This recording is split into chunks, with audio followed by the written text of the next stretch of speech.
ನಮಸ್ಕಾರ ಗೆಳೆಯರೆ, stock market Kannada ಚಾನಲ್ಗೆ ಸ್ವಾಗತ ಸುಸ್ವಾಗತ. ಗೆಳೆಯರೆ, ವಿಡಿಯೋದಲ್ಲಿ ಒಂದು ಇಂಪಾರ್ಟೆಂಟ್ ಸೆಕ್ಟರ್ ಗೆ ಸಂಬಂಧಪಟ್ಟಂತೆ ದೊಡ್ಡ ಸುದ್ದಿ ಒಂದು ಬಂದಿದೆ. ಆ ಸುದ್ದಿ ಬಗ್ಗೆ ತಿಳ್ಕೊಳ್ಳೋಣ. ಜೊತೆಗೆ ಮಾರ್ಕೆಟ್ ಗೆ ಸಂಬಂಧಪಟ್ಟಂತೆ ಇನ್ನು ಕೆಲವು ಸೆಕ್ಟರ್ ಗೆ ಸಂಬಂಧಪಟ್ಟಂತೆ ಇವತ್ತು ಬಂದಿರುವಂತಹ ಸುದ್ದಿಗಳನ್ನ ತಿಳ್ಕೊಳ್ಳುವಂತ ಪ್ರಯತ್ನವನ್ನು ಮಾಡೋಣ. ಹಲವು ಅಪ್ಡೇಟ್ ಗಳನ್ನ ಕವರ್ ಮಾಡ್ತಾ ಇದ್ದೀನಿ, ಹಾಗಾಗಿ ವಿಡಿಯೋನ ಕೊನೆವರೆಗೂ ನೋಡಿ ಪೂರ್ತಿ ವಿಚಾರ ತಿಳ್ಕೊಳ್ಳಿ. ಮೊದಲಿಗೆ ಡಿಸ್ಕ್ಲೇಮರ್ ಕೊಡ್ಲಿಕ್ಕೆ ಇಷ್ಟಪಡ್ತೀನಿ. ಇಲ್ಲಿ ಕವರ್ ಮಾಡ್ತಿರುವಂತ ಯಾವುದೇ ಸ್ಟಾಕ್ ಅನ್ನು ಕೂಡ ರೆಕಮೆಂಡ್ ಮಾಡ್ತಿಲ್ಲ. ನೀವು ಫರ್ದರ್ ಸ್ಟಡಿ ಮೆಡಿಟೇಷನ್ ತಗೊಳ್ಬಹುದು. ಆಸ್ ಎಜುಕೇಶನಲ್ ಪರ್ಪಸ್ ನಾನು ವಿಡಿಯೋ ಮುಂದೆ ತರ್ತಾ ಇದ್ದೀನಿ. ಹಾಗೆ ಡಿಸ್ಕ್ರಿಪ್ಷನ್ ಅಲ್ಲಿ ಅಕೌಂಟ್ ಓಪನಿಂಗ್ ಲಿಂಕ್ ಇದೆ. ಅಕೌಂಟ್ ಅನ್ನು ಓಪನ್ ಮಾಡ್ಕೊಳ್ಬಹುದು. ಇನ್ವೆಸ್ಟ್ಮೆಂಟ್ ಗೆ ಸಂಬಂಧಪಟ್ಟಂತೆ ನಿಮ್ಗೆ ಏನಾದರೂ ಸಪೋರ್ಟ್ ಬೇಕು ಅಂತಂದ್ರೆ ಈ ನಂಬರ್ ಗಳ ಮೂಲಕ ನಮ್ಮ ಟೀಮ್ ನ ಕಾಂಟ್ಯಾಕ್ಟ್ ಮಾಡಬಹುದು.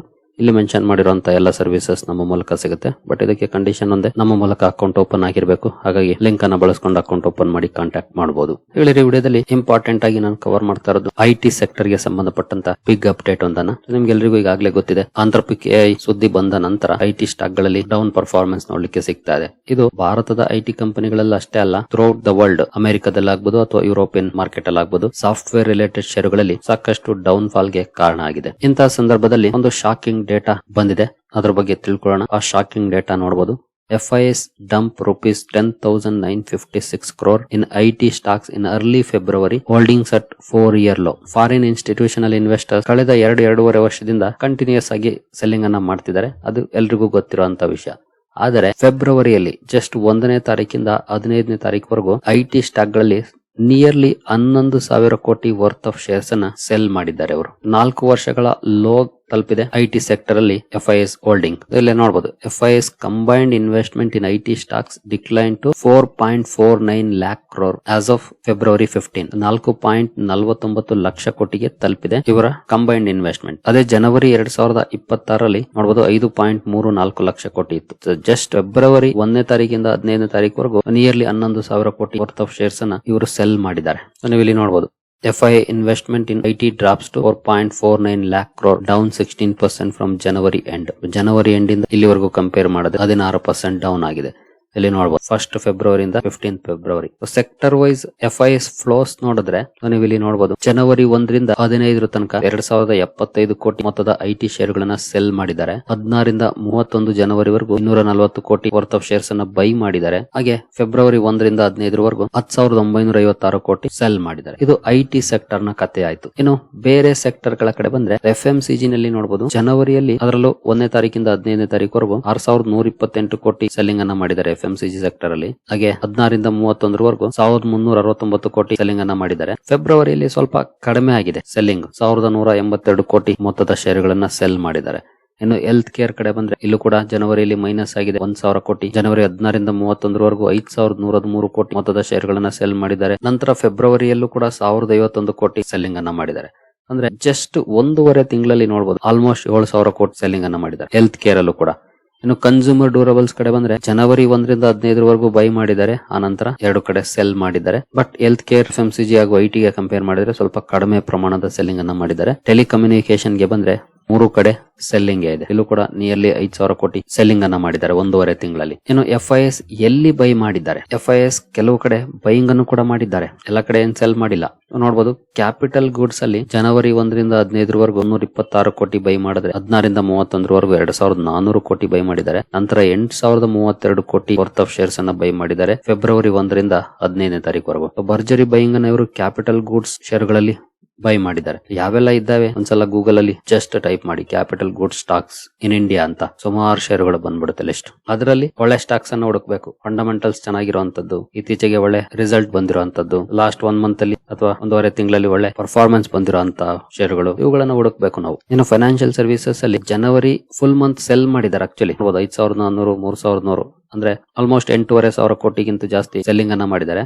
ಆದ್ರೆ ಫೆಬ್ರವರಿಯಲ್ಲಿ 6,175 ಕೋಟಿ ವರ್ತ್ ಆಫ್ ಶೇರ್ಸ್ ಅನ್ನ ಬೈ ಮಾಡಿದ್ದಾರೆ. ಫೆಬ್ರವರಿ 1ನೇ ತಾರೀಕಿಂದ 15ನೇ ತಾರೀಕುವರೆಗೂ 15 ದಿನದಲ್ಲಿ 6,175 ಕೋಟಿ ವರ್ತ್ ಆಫ್ ಶೇರ್ಸ್ ಅನ್ನ ಬೈ ಮಾಡಿದ್ದಾರೆ ಫೈನಾನ್ಷಿಯಲ್ ಸರ್ವಿಸಸ್ ಅಲ್ಲಿ. ಇನ್ನು ಮೆಟಲ್ಸ್ ಅಂಡ್ ಮೈನಿಂಗ್ ಇಲ್ಲಿ ಕಂಟಿನ್ಯೂಸ್ ಬೈಯಿಂಗ್ ಅನ್ನ ಮಾಡಿದ್ದಾರೆ 3 ಕಡೆ. ಕಳೆದ 1.5 ತಿಂಗಳಲ್ಲೇ ನೋಡಬಹುದು 8,800, 3,200, 2,600 ಅಂದ್ರೆ 14ರಿಂದ 15,000 ಕೋಟಿ ವರ್ತ್ ಆಫ್ ಶೇರ್ಸ್ ಅನ್ನ ಬೈ ಮಾಡಿದ್ದಾರೆ. ಪವರ್ ಸೆಕ್ಟರ್ ಅಲ್ಲಿ ಜನವರಿಯಲ್ಲಿ ಔಟ್ಫ್ಲೋ ಆಗಿದೆ, ಬಟ್ ಫೆಬ್ರವರಿಯಲ್ಲಿ ಭರ್ಜರಿಯಾಗಿ ಬೈ ಮಾಡಿದ್ದಾರೆ. ಕನ್ಸ್ಟ್ರಕ್ಷನ್ ಸೆಗ್ಮೆಂಟ್ ಅಲ್ಲೂ ಅಷ್ಟೇ ಜನವರಿಯಲ್ಲಿ ಸೆಲ್ ಮಾಡಿದ್ದಾರೆ, ಬಟ್ ಫೆಬ್ರವರಿಯಲ್ಲಿ 1,745 ಕೋಟಿ ವರ್ತ್ ಆಫ್ ಶೇರ್ಸ್ ಅನ್ನ ಬೈ ಮಾಡಿದ್ದಾರೆ. ಇನ್ನು ಸರ್ವಿಸಸ್ ಸೆಗ್ಮೆಂಟ್ ಗೆ ಬಂದ್ರೆ ಜನವರಿಯಲ್ಲಿ ಸೆಲ್ ಮಾಡಿದ್ದಾರೆ, ಬಟ್ ಫೆಬ್ರವರಿಯಲ್ಲಿ ನಿಯರ್ಲಿ 1,300 ಕೋಟಿ ವರ್ತ್ ಆಫ್ ಶೇರ್ಸ್ ಅನ್ನ ಬೈ ಮಾಡಿದ್ದಾರೆ.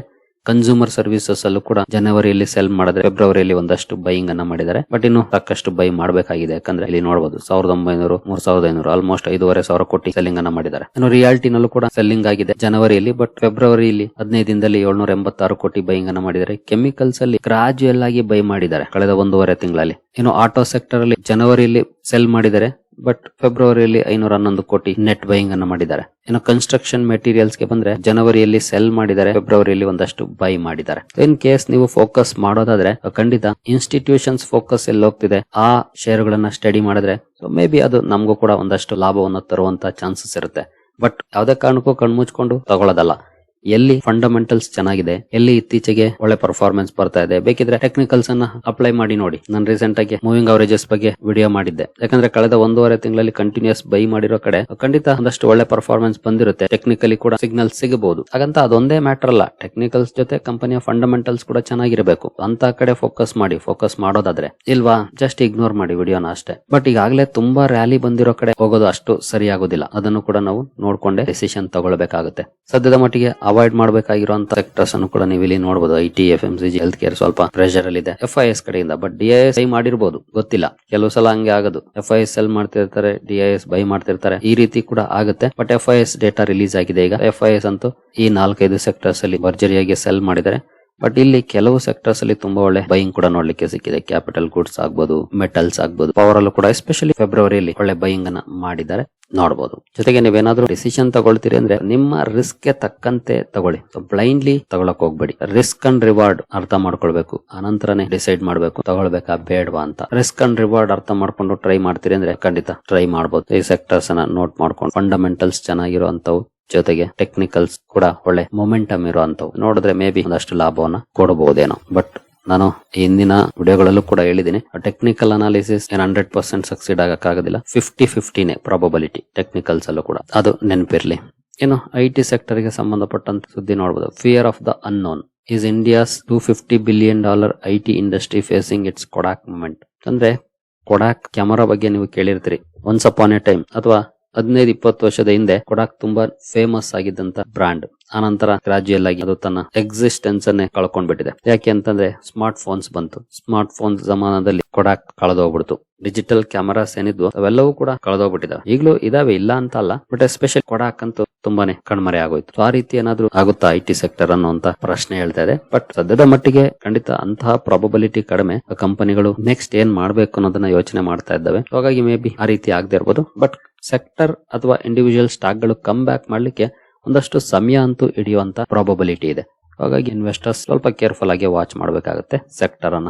ಇನ್ನು ಇವತ್ತು ಕೂಡ AI ರಿಲೇಟೆಡ್ ಶೇರ್ಗಳಲ್ಲಿ ಒಂದಷ್ಟು ಪಾಸಿಟಿವ್ ಪರ್ಫಾರ್ಮೆನ್ಸ್ ಬಂದಿದೆ. ಅದು ನೆಟ್ವೆಬ್ ಟೆಕ್ನಾಲಜೀಸ್ ಆಗ್ಬೋದು ಅಥವಾ E2E ನೆಟ್ವರ್ಕ್ ಆಗ್ಬೋದು. ನೆನ್ನೆ ಕೂಡ ಒಳ್ಳೆ ಪರ್ಫಾರ್ಮೆನ್ಸ್ ಬಂದಿತ್ತು. ಅದೇ ರೀತಿಯ ಒಳ್ಳೆ ಪರ್ಫಾರ್ಮೆನ್ಸ್ ಇವತ್ತು ಕೂಡ ಕಂಟಿನ್ಯೂ ಆಗಿದೆ. ಇನ್ನು ಇರಾನ್ US ಟೆನ್ಷನ್ಸ್ ಅಂತೂ ಜಾಸ್ತಿನೇ ಆಗ್ತಾ ಇದೆ. ವೀಕೆಂಡ್ ಅಲ್ಲಿ ಅಟ್ಯಾಕ್ ಕೂಡ ಆಗಬಹುದು ಅನ್ನುವಂತ ಸುದ್ದಿಗಳು ಕೇಳಿ ಬರ್ತಾ ಇದೆ. ಇಂದಿನ ವಿಡಿಯೋದಲ್ಲಿ ಈಗಾಗಲೇ ಡೀಟೇಲ್ ಆಗಿ ಎಕ್ಸ್ಪ್ಲೈನ್ ಮಾಡಿದೀನಿ ಯಾಕೆ ಇದು ಮಾರ್ಕೆಟ್ ಗೆ ನೆಗೆಟಿವ್ ಆಗುತ್ತೆ ಅಂತ. ಜೊತೆಗೆ ಕ್ರೂಡ್ ಪರ್ಫಾರ್ಮೆನ್ಸ್ ಅನ್ನು ನೋಡಿದ್ರೆ ನೋಡಬಹುದು 1.85% ಅಪ್ ಆಗಿದೆ. 71 ಕ್ರಾಸ್ ಮಾಡಿ ಟ್ರೇಡ್ ಆಗ್ತಿದೆ. ಬ್ರೆಂಟ್ ಕ್ರೂಡ್ ಅನ್ನ ಜಾಸ್ತಿ ಇಂಪೋರ್ಟ್ ಮಾಡ್ಕೊಳ್ಳುವಂತ ದೇಶಗಳಿಗೆ ಖಂಡಿತ ಇದು ನೆಗೆಟಿವ್. ಜೊತೆಗೆ ಎಲ್ಲ ದೇಶಗಳಿಗೂ ಕೂಡ ನೆಗೆಟಿವ್. ಯಾಕೆಂದ್ರೆ ಮಿಡ್ಲ್ ಈಸ್ಟ್ ಅಲ್ಲಿ ಟೆನ್ಷನ್ ಜಾಸ್ತಿ ಆಯ್ತು ಅಂತಂದ್ರೆ ಸಪ್ಲೈ ಚೈನ್ ಮೇಲೆ ಇಂಪ್ಯಾಕ್ಟ್ ಆಗುತ್ತೆ. ಹಾಗಾಗಿ ಲೆಟ್ಸ್ ಸಿ ವಾಟ್ ಹ್ಯಾಪನ್ಸ್. ಇನ್ನು FIS DIS ಡೇಟಾ ನೋಡೋದಾದ್ರೆ ಇವತ್ತು ಇಬ್ರು ನೆಟ್ ಸೆಲ್ಲರ್ಸ್ ಆಗಿದ್ದಾರೆ. FIS ಕೂಡ 880 ಕೋಟಿ ನೆಟ್ ಸೆಲ್ಲಿಂಗ್ ಅನ್ನ ಮಾಡಿದ್ದಾರೆ.